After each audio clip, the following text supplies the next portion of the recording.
Ndasubiye kubaramutsa mwe banywanyi mukurikira iyi mboneshakure yacu ari nayo yanyu Shiramatsiko TV. Ni imboneshakure imwe rudende idushikiriza inkuru n'ibiganiro utaronka ahandi.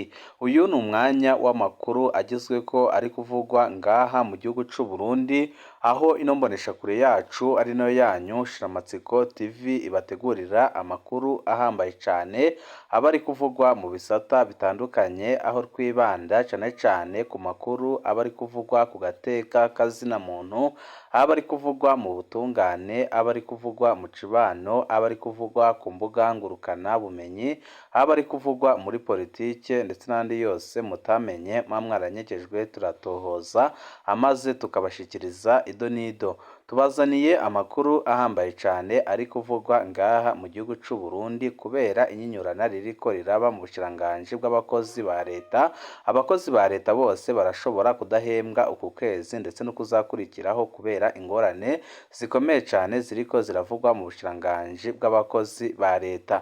Turaza kubigarukako mu ido n'ido ry'aya makuru, aho tuza kubashikiriza amakuru ahambaye cane kandi ateye ubwoba, yerekana ko ibiriko birabera ngaha mu gihugu c'u Burundi biteye ubwoba ku rugero rukomeye cane. Turaza no kubabwira kandi ko umupfasoni Nshimirimana Claudine ku mutumba Gihagaza zone Ruyaga aratabarizwa inyuma yo gufatwa kw'igenekerezo ry'uno munsi agatwarwa ahantu hataramenyekana, kandi amakuru adushikira akavuga ko ariko arazira ivyiyumviro bya politike kuko arasanzwe aba mu mugambwe seneri kandi ayoboka umushingamateka Gatore Rwasa, akaba avukana na Aime Magera uhagarariye umugambwe seneri i Burayi. Byose bikaba byerekana ko ari impamvu ari gukorera agatotezo gakomeye cane. Nabyo nyine turaza kubigaruka ko mu ido n'ido ry'amakuru, aho tuza kubabwira amakuru ahambaye cane yerekana ikibi kibishe kiriko kirakorerwa abarundi, cane cane abayoboka umugambwe utazi imbere mu migambwe itavuga rumwe n'ubutegetsi seneri. Turaza no kubabwira kandi ko abarundi bahunze igihugu mu mwaka wa 2015 barakenewe mu kubaka igihugu, akaba ariyo mpamvu benshi basaba ko abahunze igihugu cane cane abaharanira agateka kazina muntu, abamenyesha amakuru ndetse n'abanyepolitike batandukanye ndetse n'abarundi basanzwe ko bose bagarukanwa mu gihugu c'u Burundi kugira ngo baze gufasha guteza imbere igihugu c'u Burundi. Ni byinshi twabateguriye tugira ngo tubashikirize, wecu ubusabwa nta kindi niba ukunda amakuru n'ibiganiro bene nk'ibi tudahwema gucisha kuno muyoboro wa YouTube Shiramatsiko TV. Ico ubusabwa nta kindi no gupyonda kuri sabone kugira ngo ko dushizeho amakuru n'ibiganiro ujye uba wa mbere mu gushikirwa nabyo.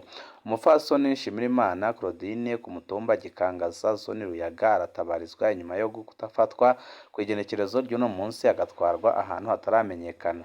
Tubanze tubamenyeshe ko umukenyezi asanzwe ari umunywanyi w'umugambwe seneri asanzwe kandi avukana n'umushingantahe Aime Magera yegereye cane umushingamateka Gatore Rwasa, akaba ari nawe arongoye umugambwe seneri ku mugabane wa Buraya. Kw'igenekerezo ry'uno munsi, kw'igenekerezo rya 28 ukwezi kwa gatanu 2024, uwo mupfasoni yazindutse yugarijwe n'abapolisi benshi bari kumwe n'imbonerakure ku rugo iwe ruri ku mutumba Gikangaga. Hari hagati y'isaha 10 n'isaha 11 z'ubuca. Abapolisi n'imbonerakure bo muri ako karere bategetse umuryango uba muri uwo rugo kugurura, baciye binjira barasaka inzu yose, nta kintu na kimwe bahatoye. Muri iyo nzu bahasanze umugabo n'uwo mukenyezi n'abana biwe gusa. Bahejeje gusaka baciye babwira uwo mupfasoni Nshimirimana Claudine ko baje kubafise amakuru ko yaraje abarwanyi muri iyo nzu yiwe. Ibyo byatangaje uwo muryango kandi bibabera urujijo rukomeye cane. Nyuma y'akanya gato bagiheza gusaka, baciye bategeka uwo mupfasoni kubakurikira n'ingoga. Bamubwiye bati engo tujane tuje kwereka uwaduhaye ayo makuru ko waraje abagwanyi ngaha. Uwo mukenyezi yubahirije ibyo bamutegetse. Umugabo wiwe ntaco bamugize, bamutegetse kuguma mu rugo. Kuva ubwo ntawuramenya iyo Nshimirimana Claudine yatwawe nuko amerewe. Ayandi makuru dufise nuko ifatwa rya Nshimirimana Claudine ryoba rifitaniye isano n'agatotezo yama akorerwa bivanye nuko asanzwe avukana n'umushingantahe Aime Magera. Ibyo bivugwa kuko inyuma y'amatora yo mu mwaka wa 2020 Aime Magera amaze kuvuga ko umugambwe seneri ari watsinze amatora, uwo matora uwo uwushigikiwe nyine yaciye afatwa n'abapolisi nk'uko yafashwe uno munsi bamwagiriza ko atunze abagwanyi naho mu nyuma yahavuye arekurwa. Benshi babibona nk'agatotezo n'iterabwoba mu bya politiki. Gushika ubu ubwoba n'amakenga ni byinshi cyane mu muryango wo mupfasoni Nshimirimana Claudine ku mutekano wiwe. Basaba ko atogirirwa nabi na rirya bigaragara ko atakindi ariko arazira atari ibyo byiyumviro byiwe bya politiki bifataniye ku mugambwe seneri aturukamwo. Nshimirimana Claudine arubatse afise abana 6 ariko benshi bakavuga ko rwose bari bakwiye kumukingira kugira ngo ntiyicwe kuko hari amakuru avuga ko umwanya uwo ari wose ashobora kwicwa byanze bikunze. Ingorane akajagari canke intambara mu bushiranganji bw'abakozi ba leta byita intambara ntiyoba yihenze. Abakozi ba leta bashobora guhembwa batevye cane. Mu bushiranganji bw'abakozi n'akazi havugwa akajagari kadasanzwe ibigiye gutuma umushahara w'abakozi ba leta kuno kwezi kwa gatanu 2024 ushobora gucererwa cane. Nk'uko benshi babyibuka haraheruka kuba urusansuma rw'abakozi ba leta. Muri iyo rusansuma basanze hari umurwi munini w'abakozi bashika 1,600 bahembwa badakora batabaho. Muri abo harimwo abarenga 1,504 bo mu bushiranganji bw'indero. Haciye hafatwa miliyoni hafi 700 ariko kuri konte yabo bantu. Abo imishahara yabo yaciye ihagarikwa ako kanya. Iyo byakozwe n'umushiranganji mushasha w'abakozi n'akazi Venuste Muyabaga mu ntango z'uno mwaka wa 2024. Tubanze twibutse kandi ko mu kwezi kwa kane 2023 umushiranganji yahahora Deo Rusangwa Mihigo yari yavumbuye urutonde rw'abakozi 432 bahembwa kuri konte imwe muri banki. Aca yikeka ko abo bakozi batabaho. Yaciye agirwa ko ahagarika imishahara yabo bakozi. Nyuma y'ukwezi kumwe mu kwezi kwa gatanu 2023 uwo mushiranganji nyine yaciye ahagarika imishahara y'abakozi bahembwa ku buri kwezi imishahara 2 canke irenga iciye kuri konte zidasa. Ico gihe kandi yaravumbuye urutonde rw'abakozi bavutse mu mwaka w'1930 baguma bahembwa bisigura ko bari bafise imyaka irenga 80 bitwa abakozi ba leta y'u Burundi bironkera umushahara ukuri kwamye. Abarundi benshi rero ntibamenye ko ayo manyanga yahora akorwa n'akarwi k'abategetsi bo muri ubwo bushiranganji. Tuzogaruka mu nyuma tubabwire abo bantu uko bangana ndetse nabo n'icyo bariko barashaka. Akarwi bivuga ko kamaze kwigarurira ubushiranganji bw'abakozi n'akazi nk'umurima wabo bakora ibyo bashatse. Bama bishiriraho intonde z'abakozi batabaho. Amafaranga agasohoka bakishiriraho ku mufuko umutegetsi umwe muri ubwo bushiranganji atashimye ko amenyekana yatubyagiye ati harya iwacu umwe wese aba afise amazina y'abantu yishiriye ku rutonde bahembwa batabaho. Byose bipfira harya kuko intonde turungitse mu bushiranganji bw'ikigega ca leta nizo bakorera ko mu guhemba. Inyuma rero yaho ayo mahanyanga ahagarikiwe ako karwi ntibyakaguye neza umushiranganji mushasha Venuste Muyabaga wewe ntariko yoroherwa. Ka karwi k'abategetsi kaciye gashavura cane kuko bakatesheje ayo mafaranga kahora kanyuruza. Ibiherutse gushika muri ubwo bushiranganji bw'abakozi n'akazi ni akamaramaza. Amakuru twatohoje nuko ka karwi k'abategetsi kahora kunyuruza ayo mafaranga gaherutse guhagarika logike ubuhinga bwa none yahora ikoreshwa mu guharura gukora intonde. Imishahara y'abakozi bahembwa buri kwezi uko babikoze ntibiramenyekana. Tuzobitohoza neza kugira ngo tumenye ibyabaye.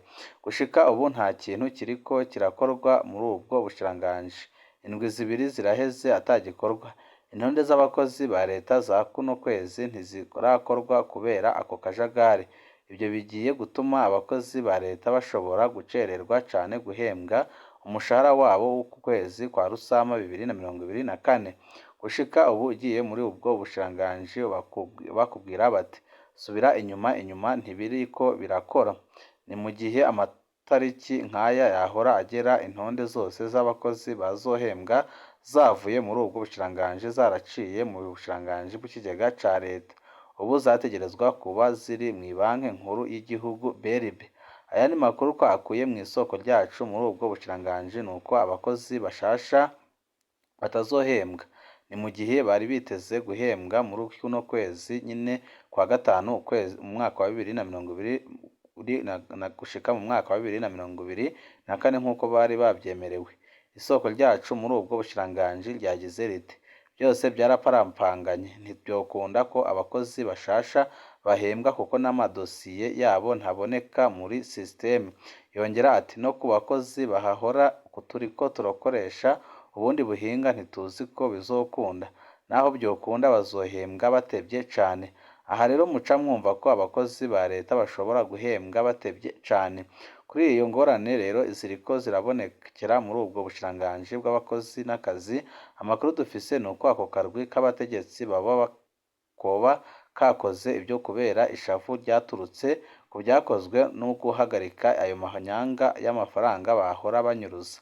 Ako karwi kaciye gategura kubyonona kugira karushe uwo mushikiranganji umushasha Venuste Muyabaga karekane ko yananiwe no kuyobora ubwo bushikiranganji bw'abakozi n'akazi.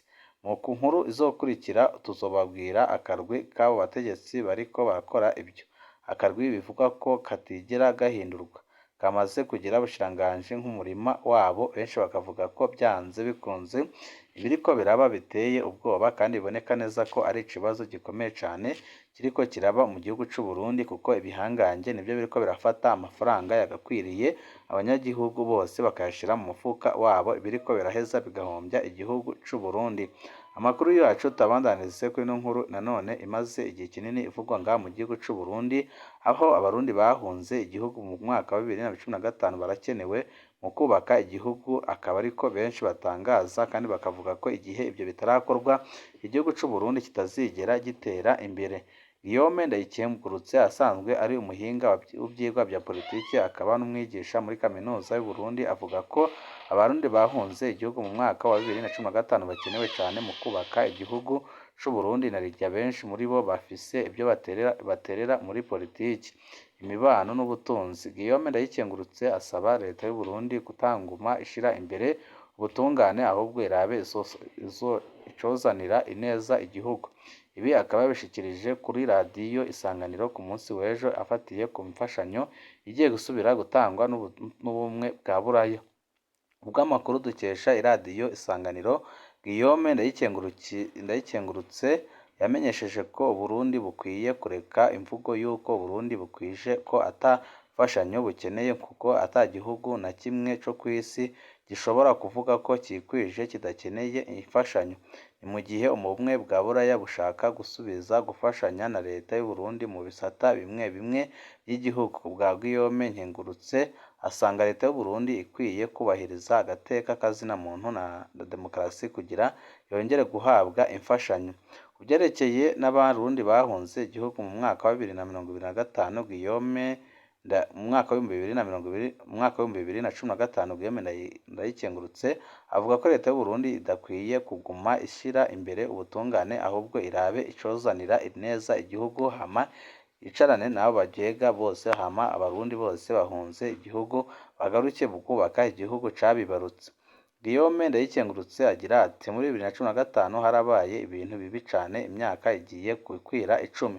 Ubu rero harageze ko leta y'u Burundi yoraba ikizanira ineza y'igihugu, kuko abo barundi bari hanze y'igihugu benshi muri bo bafise ibyo bafasha mu kubaka igihugu c'u Burundi. Rero leta y'u Burundi ntikwiye kuguma ishira imbere ubutungane, ahubwo irabe icozanira ineza igihugu. Mu mwaka wa 2015 abarundi batari bake barahunze igihugu c'u Burundi inyuma y'ibibazo bya politike igihugu caciyemwo, harimwo kwiyamiriza ikiringo ca gatatu c'umusi Petero Nkurunziza cakurikiye n'igeragezwa ryo gutembagaza ubutegetsi ritigeze rikunda. Banywanyi bacu ni ngaha duce dusozerera amakuru twari twabateguriye, mu kandi kanya kari buze n'andi makuru ahambaye cane azaba ari kuvugwa mu butungane, aho tugiye kwibanda ku rubanza rw'uwahoze ari umushikiranganji wa mbere w'igihugu c'u Burundi General Alain Guillaume Bunyoni, ndetse n'amakuru mashasha ariko aravugwa. Byose nyene mukaba muri buze kubikurikira mw'idonido ry'aya makuru. Ico usabwa nta kindi ni ugupyonda kuri sabone kugira ngo ko dushizeho amakuru n'ibiganiro bene nk'ibi ujye uba uwa mbere mu gushikirwa nabyo. Ibihe byiza nibyo ndabipfurije.